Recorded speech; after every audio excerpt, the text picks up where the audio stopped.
Hey, welcome to the Resolve Podcast, episode number 46. I'm Carly Tisano, a New Year's resolution coach obsessed with all things goal setting, personal development, coaching, and of course, resolutions. One of my biggest goals is to help you reach yours. I'm here to provide the tools, support, and inspiration you need to reach your goals this year and every year, and to feel supported every day along the way. Today, I'm diving into an interview with a very old friend of mine. We knew each other back in high school when we were growing up. And in the years since, we have both gone through a lot of changes and iterations. And I don't think either of us are exactly where we thought we would end up when we were in high school. And honestly, when we were in high school, I don't think either of us thought we would end up in the context in which we met each other either. So it's just a natural progression, I think.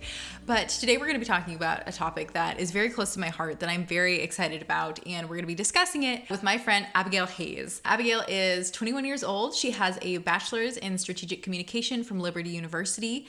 She was Miss Oregon in 2021 and the fourth runner-up to Miss America in 2022. She is currently working as a discovery clerk at Perkins Law with the goal of becoming a family attorney. And today we're going to be talking about her experience with Miss America, how that, and partly what we were competing in high school, how that led to her desire to go to law school, become a family attorney, how we make big decisions like that. And through all of it, we're going to be talking about how we can become more intentionally involved with community and social causes that matter to us, because that's something that I know so many of us want to do. We have these causes and missions and people that we want to help, but in the midst of our busy lives, sometimes that can fall to the back burner. So we're going to be diving into all of that today. And so without further ado, here is my interview with Abigail Hayes.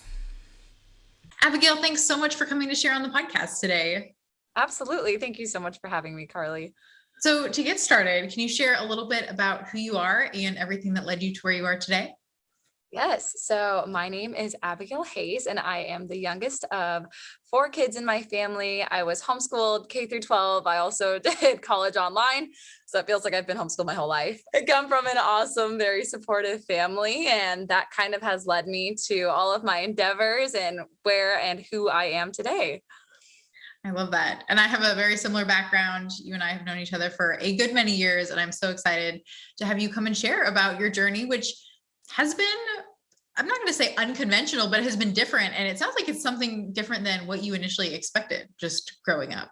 Yes, absolutely. Yeah. I think back to this entire last year, and it really is just absolutely so crazy because there's so many moments that I look at and I'm like, wow, had I decided to give up at that moment, I would not be where I am today. So 1000%, the last year of my life has just been so transformative for, I feel like, my entire future. And it's something that I never expected. I love that. And as the Resolve podcast, I love resolutions. And I love that idea of how much can change in a year, whether it is unintentional things or those things that come together or those things that we make happen for ourselves. It's so exciting to see one year to the next, how much can change and how much we can grow. So the big thing for you this last year was being Miss Oregon. Yes. Yeah. It's still weird to say or think about. Which is so exciting. And I want to know, like, what led you to Miss America and made you decide to compete? So I grew up watching Miss America. My mom was Miss Portland. I think it's either 42 or 43 years ago. Wow. So I always wanted to be Miss America, but it was one of those things that I was like, oh, I'll do that one day, but really knew deep down that I would never actually get to. So I would run back and practice the piano after watching Miss America during the commercial breaks. And I would imagine playing on the Miss America stage. And this last December, it actually happened. That is so cool. So what was that thing then that you grew up thinking, like, there's an idealized version of me maybe who does that? And then to the point where at some point along the line, you were like, I'm going to sign up or I'm going to throw my hat in the ring. What was that like? So the biggest change that really just sold me on Miss America and actually deciding to compete was, first of all, I was working at Chipotle at the time, and I had a friend come in and everyone was like, Queen Hillary. And then I was like, wait, what are they talking about? And she was like, oh, I just became Miss Lane County.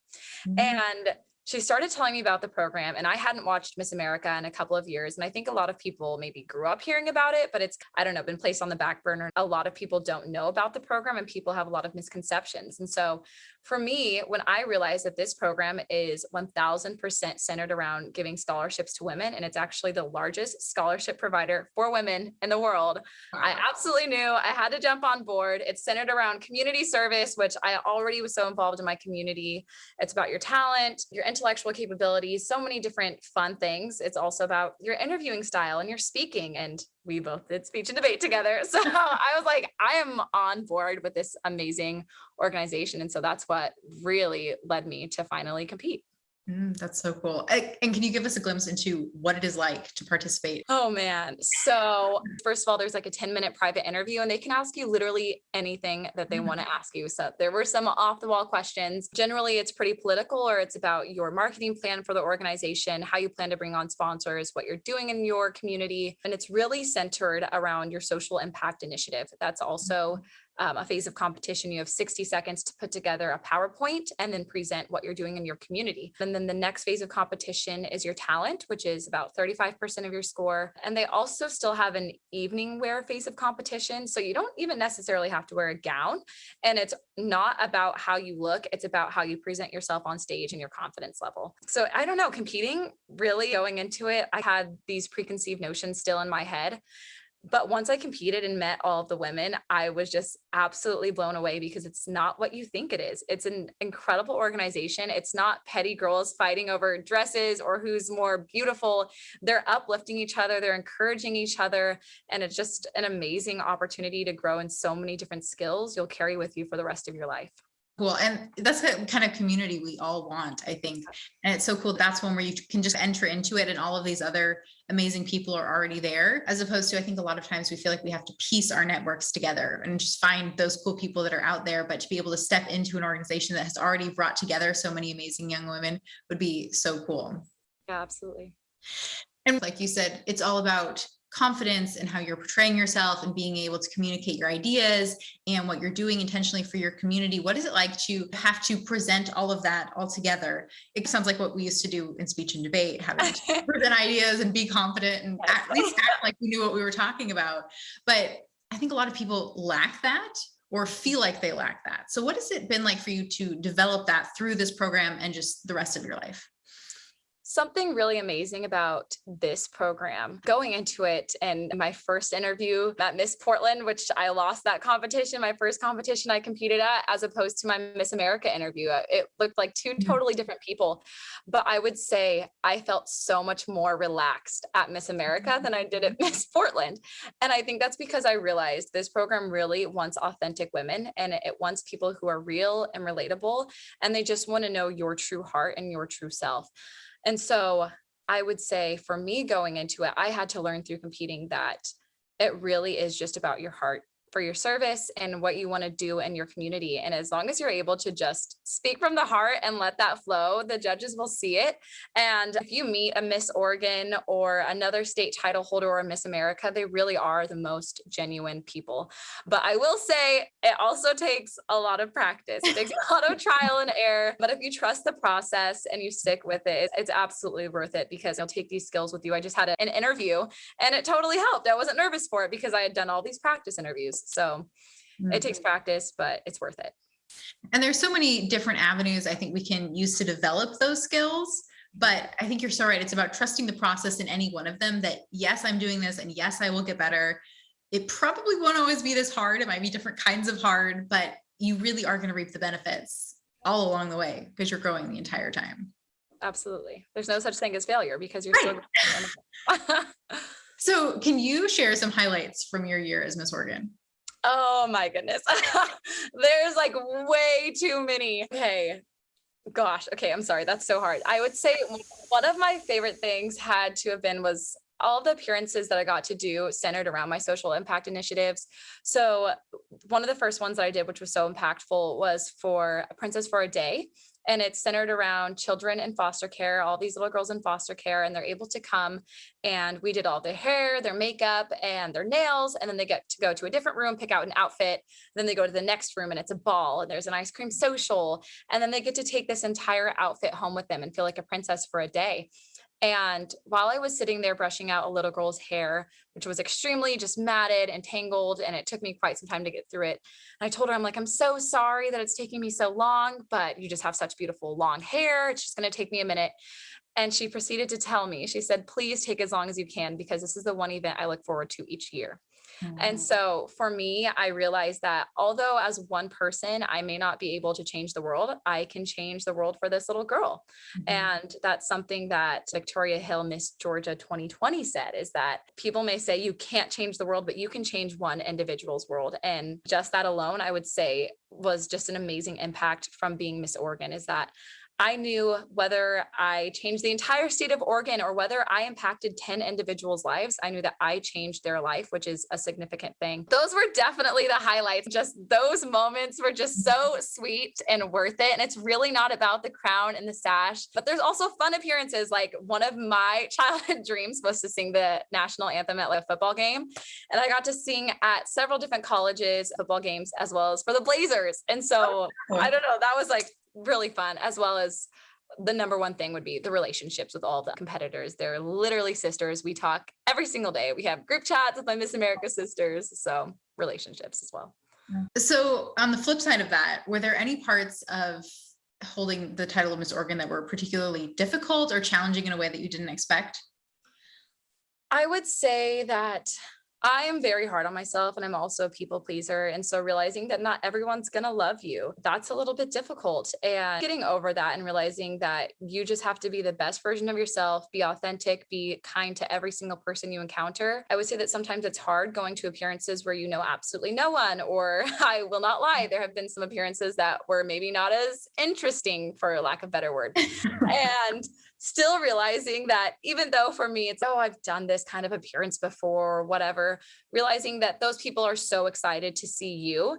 And so, I don't know, going into those appearances and things like that, what really helped me was going in with a heart of gratitude. And so just saying, I have this opportunity to do this appearance for the 5th time, so I'm going to still enjoy it because it's an incredible opportunity. So those were some of the struggles. But even then, I'm like, there's no negativity, honestly, from competing in the Miss America organization, I feel like. Well, and what's the workload like for your year as Miss Oregon? Like, how many appearances is that? Oh gosh, I cannot tell you how many appearances it was. I was traveling from corner to corner of our beautiful state. So I ended up actually quitting my job, and I had saved up enough so I was able to quit my job. The scholarship paid for my school, so I was able to just live at home with my parents. And so it definitely is a full-time job. And there are some candidates that in their contracts, like different states, like Alabama, you're not allowed to actually go to school while you're Miss Alabama, and you're not allowed to work. It is your full-time job. But the networking and the scholarships and the skills, and there's so many takeaways that it's totally worth taking a year off and pause from your life for 1 year. It's absolutely worth it. So can you share a bit more about what your platform was and what that means for you? Yes. Oh, it's so funny. I'm like, I haven't talked about this in a minute. So my little back up. Okay, my little 30-second elevator speech. So my social impact initiative was titled Generation Next, Equity for the Underserved, and it was focused on creating equity for underserved youth. So some of the things I got to do is partner with the National Center for Children in Poverty and basically advocate for change surrounding economic mobility, security, and opportunities for families in underserved communities. And I got to go speak at schools and be a mentor to underserved youth. And really, my entire goal throughout my year was just to show kids that there is hope and to bring back hope to these communities. And for me, first of all, going into this year, I needed to decide, okay, what is hope? And I believe that's the expectancy for good to come in the future. So bringing that back to as many kids as possible was really my goal throughout my year, as well as changing policies that will hopefully create equity for them in their future. So is that something that you have or are going to continue to be involved with going forward? Yeah, absolutely. So this was something that I already was very passionate about before I competed, but then I had to create, here's my title, Generation Next. And so I feel like social impact initiative, something that our current Miss Oregon just said, which I was like, snaps all around. So good. She said that social impact initiatives is not a phase of competition. It's a lifestyle. And so for me, success is service. And so I feel most successful when I'm serving other people, which is why I want to be a family attorney, just because I know that focuses on helping kids in the majority, as well as there's divorce and things like that. So yeah, I definitely want to do pro bono work and be a family attorney. That's so exciting. And we're going to talk about that in just a minute. Okay. I definitely want to dive more into that. But I think so many people have those organizations that they're passionate about, or causes that they're passionate about, or those communities that they really want to see helped. But in the midst of our busy lives, I think sometimes it can feel like that just falls naturally to the back burner or the end of our to-do list, because we have those people that need things from us and having to go to work every day and trying to eat healthy and all the other things.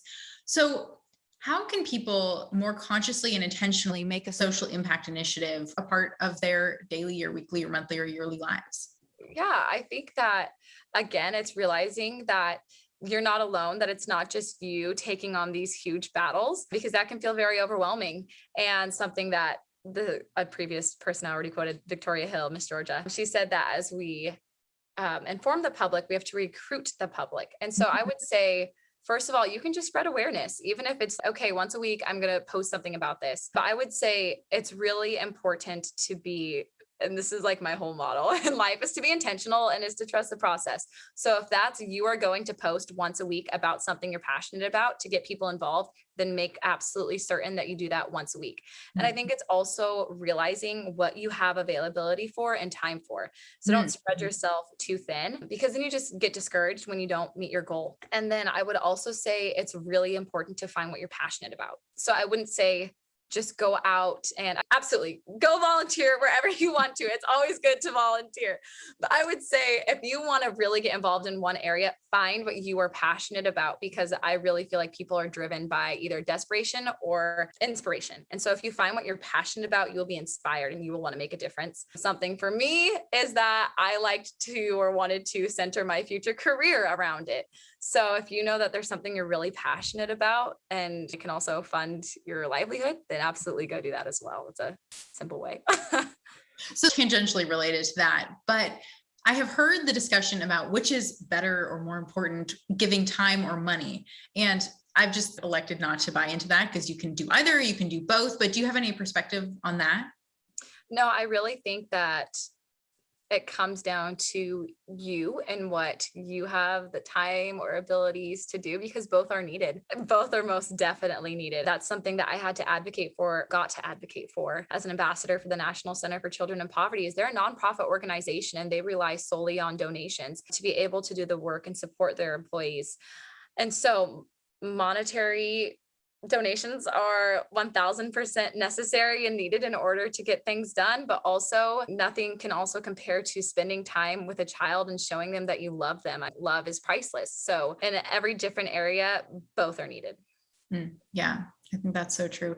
And it's like what you said, being driven from inspiration. So you may be inspired to give money, you may be inspired to give time. There may be an organization you care about who really only needs one or the other, and you can just naturally follow that. I think another difficulty that some people have is feeling like there's either so many organizations, they don't know where to start or which one to help, or the opposite, where they feel like I care about this group of people or this issue, but I don't know how to find someone who's already involved in helping them. Yeah. No, I think it's incredible how many organizations there are, but I think it is difficult to finally figure out how to get plugged in, going on the website, and it can definitely be a difficult thing, but there's some amazing organizations out there. And I feel like if you really are passionate about something, it's definitely worth investing the time to figure out exactly where you want to invest your time. Yeah, I totally agree. Okay, so what is next for you? You mentioned becoming a family lawyer. Where are you at in that process? What are you working on currently? I am currently working on studying for the LSAT, but something also that's really exciting is I was hired in May, so a couple months ago, as a discovery clerk at Perkins Law, which also happens to be a family law practice. So I'm doing that 9 to 5. You guys can find me at Perkins Law, Clackamas, Oregon, and I really enjoy the work there. And yeah, I'm just studying for the LSAT right now. And thanks to the Miss America organization, I received a 50% scholarship tuition to Willamette University. So we will see what happens after I take the LSAT and start applying. Yeah, that's where I'm at. So exciting. And I have to ask, because I think a lot of people, they get to that point where they finish their bachelor degree or whatever the level of education they wanted to attain. They've done that. But then there are so many more opportunities, like going to law school or going to grad school or doing an internship. How do you think people can best approach a big decision like that? Oh gosh, that's really hard. I feel like big decisions like that kind of just take time. And again, I feel like it really comes down to finding what you're passionate about. And if you don't know what your passion is yet, I would say try it and try again until you figure it out. I think that there's no harm in trying different things and figuring out what you do or what you don't like. Yeah. And for me, also, my faith is really important. So praying about it, whatever it is for you. So that's for me something that weighed hugely into determining that. You can make lists, pros and cons. I don't know. But yeah, I would say growing up, I never thought at first that I would ever want to do speech and debate. And then I was terrified of it. And then I did it. And that's how I determined that I'm passionate about debating the merits of policy change and why I actually want to be an attorney now. So yeah, trial and error. Well, and that's such a great grand example of trusting the process, because if you had told little you going into speech and debate that at the end of this, you're going to want to become a lawyer, I don't think you would have believed yourself. Absolutely. You're correct. Okay, I want to move into the resolution round. So this is about goals and goal setting and all of that fun stuff. So do you set goals or resolutions? And if so, what is that process like for you? I feel like I do set goals and resolutions in a sense, but it's not necessarily this is my goal. It's this is how I'm going to change my life. And I don't love to say like resolutions or like goals, but I think it really is important to have small goals. But I think it's really important to realize that you're changing your life. And so for me, going to the gym, that was my goal for so long, was to become consistent. And I was like, there's no way I can ever do this. And now I go to the gym like 6 days a week, sometimes 7 days a week. I absolutely love it. And it's because I realized, oh, this is not just for 3 months. This is my life. So this is a lifestyle change. So yeah, that's how I approach goals and resolutions. I love that. And it's true, because no matter what you call it, it is all about changing your life and getting your current life more in alignment with that future life that you think you want to live, which it sounds like for you is going to the gym 6 or 7 times a week, which I too totally agree. And that's really what it's all about. Yeah. So is going to the gym 6 or 7 times a week or competing in Miss America, are either of those the biggest kind of quote unquote goal that you've achieved, or is it something else entirely? Yes, I would say that those are the biggest goals I've achieved. Miss America, I knew I wanted to do it since I was about 4 years old. And it took some pushing because, like I said, I lost my first competition at Miss Portland. So last year was my first year ever competing in anything like this. I lost my first local, and a former Miss Oregon approached me. And she was like, you have to compete next weekend. There's one more opportunity to qualify for Miss Oregon. Please do it. And so I decided to do it, and my whole life changed. But something that I heard from Deshauna Barber was that she said, do not fear the word no, but instead be petrified of a yes you have prematurely destroyed because you decided to quit before the clock struck 12. And I feel like Miss America was definitely, it came with its hurdles, but again, trusting the process and knowing that this was a dream, and trying again the next weekend can change your entire life. You never know. Yeah. And like you said at the very beginning, just not giving up. So if you hadn't won at the next weekend, would you have tried again the next year? Or what do you think that would have looked like for you? I feel like had I not won that next weekend, I would have tried again the next year. You would have kept going.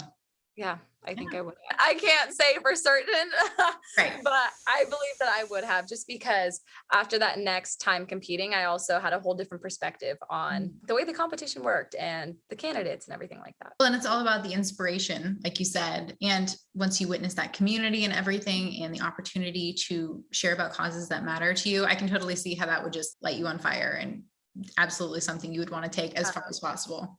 Yeah, absolutely. 100%. So other than studying for the LSAT, what other ways are you working on your life right now? Oh gosh, I feel like my life is on pause until I'm done with the LSAT. So my current resolution and goal is which I've done this for 2 days, but I'm saying this on a podcast so everyone can hold me accountable, is that, which ultimately, yes, this will be a lifestyle change because this will change my future, but I am trying to get up at 5:30 every morning or 6, go to the gym before work, and then I actually go to work an hour before everyone else gets there and study for the LSAT an hour before I start work. So that's my current goal. And I feel like that's the only thing I can think about until I'm testing. Yeah, that's awesome. So what time, I'm curious, were you getting up before? Oh, during my year, I would say roughly 7 or 8. Okay. Yeah. So not too bad. Yeah. And it's not too drastic then. It's a couple hours earlier, but yeah, I totally get the focus of this is the one thing that I have to do and expect from myself, especially when your life is so full, which all of ours are, but you just be like, this is the one target area I'm working on improving. And then everything else can just coast at our very high level of performance. I will say also now, thinking about it further, your question, something that I'm really working on, which was my quote unquote New Year's resolution, which has also just all these buzzwords have been thrown out in this podcast today, is intentionality, but specifically with my relationships. Just because I feel like for the last year, I've been so focused on people that I didn't know in my community, which is a great thing, but now just really focusing on my individual friendships and my family and different things like that. And so I feel like just being very intentional with the time that I have with them. I deleted TikTok right after I was done with Miss Oregon because I didn't have to post anymore. So I was like, done with TikTok. So being present and in the moment and enjoying the beauty of life with the people that you love, I think is just crucial. Yeah, that's so true. And I love that too, because last year you were being very intentional about engaging with your community and connecting with other people. And this year, being intentional is looking like connecting with your family and some members of that community that you've intentionally created. And that's so cool because it can totally look different from season to season or year to year, but we can still live out those values that are important to us regardless. Yeah, no, absolutely. That's a fantastic way of looking at it. I didn't even think about it like that, but yes, no, so true. So every week on the podcast, we encourage listeners to resolve to consider something or experiment or take some action. So what would you encourage listeners resolve to do? Oh, there's so many. I'm like, feel free to give a list. Oh gosh. I would say, okay, there's two. Okay. Resolve to find your passion. Because I think without a vision, the people perish. So first of all, find what you're passionate about. If you already have what you're passionate about, then follow step B, which is trust the process. You guys have probably already said that for someone else. No, those are perfect. They fit together perfectly. I love it. That's great. That's what I would say. Once you find what you're passionate about, stick with it. Do not give up and do not take no for an answer. And then we're going to dive into the confetti questions. So these are just for fun so that we can get to know you a little bit better. And the first one you already answered. So right now you're getting up at 5:30. Yes. Oh, congratulations. We'll post for that. When do you do your best work? Ooh, depends. It depends on what the work is. I would say studying in the morning, working out at night. Okay. Well, it sounds like other than moving your working out to the morning, you're very intentionally taking advantage of that. I'm trying. I love it. What is the best piece of advice you've been given? You've shared some great pieces on this episode today, but what comes to mind as the best? Oh man. Gosh. Okay. I'm sorry. I'm not good at answering these questions. I'm like, there's two. No, two is fine. So the first piece of advice from Katie Harmon, who is our Miss America from Oregon, is she told me before my Miss America interview, and I was saying all the things I wanted to do in my community and what I would do if I became Miss America. And she said, the world doesn't need any more vague statements. And even though that wasn't like advice, it was like, wow, that's so true. I think a lot of people say, I want to do this and I want to do this, but no one actually does things. And say, don't make vague statements. Don't make empty promises. So that was good advice, even though it was just like a comment. No, that's so true. I love that. Yeah. And then the biggest piece of advice, again, it was Katie Harmon. And I asked her what helped her before she did her Miss America talent and competed, because I was just so incredibly nervous. And she told me that she went into everything with a heart of gratitude. And so whether that was she was about to perform and sing her talent, she thanked God for her shoes, or just gave thanks for her interview outfit, or the fact that people are willing to listen to her. And so even on days when I'm working at my new job and I'm feeling so overwhelmed and I'm like, what in the world does this mean? What am I supposed to do with this? I still have a heart of gratitude. And that just makes my day so much better, because I'm just like, wow, I'm so thankful that I have a job that I can struggle over right now to decide what I'm supposed to do. And so I feel if you take those difficult situations and those difficult moments and you realize the things that you have to be thankful for, you just have such a happier life and you feel so much more motivated and encouraged. And I feel like in turn, you can also help others find that motivation and find that encouragement. So I would say just living life with a heart of gratitude. That's such a good one. And what do you do to rest? Wow. Sleep. Oh my gosh, sleep. Okay, that's so simple, but I am a big nap girl. I love naps. I took lots of naps throughout my years of Miss Oregon. Sleep. I love that, because you probably had a lot of late nights. So I imagine napping was very important. My director has an album on her phone of photos of me napping like all over, like on a bus, in the airport, on the floor. That's definitely for the memory books. Yes. Favorite beverage? Probably like a Dutch Bros Rebel, an energy drink. Perfect. We know you're from Oregon if you live there. Yeah. Yeah. Favorite TV show? The Office. Love The Office. Classic. What book has had the greatest impact on your life? The Power of Habit. Then that's where I got all of those things that I'm saying. Trust the process, all of those different things. Such a good book. Perfect. And yeah, because habits are just like that. You trust that by doing this thing over and over again, you're going to get the result that you want. What book are you currently reading? Gosh. Okay. I think it hasn't even been released yet. It's like A Life Lived by Hope or something like that. So it was actually gifted to me by the creator of Every Child Organ, which is an organization that's focused on helping kids in foster care. And so I got to meet her this last year at an appearance, and she was like, I'm writing this book. And it's just so incredible. I'm reading it at work on my break, like literally almost in tears. It's just really incredible. Sorry, I don't know the exact name. It's okay. I'll do some research. Okay, perfect. And what's a win that you're currently celebrating that we can toast with you?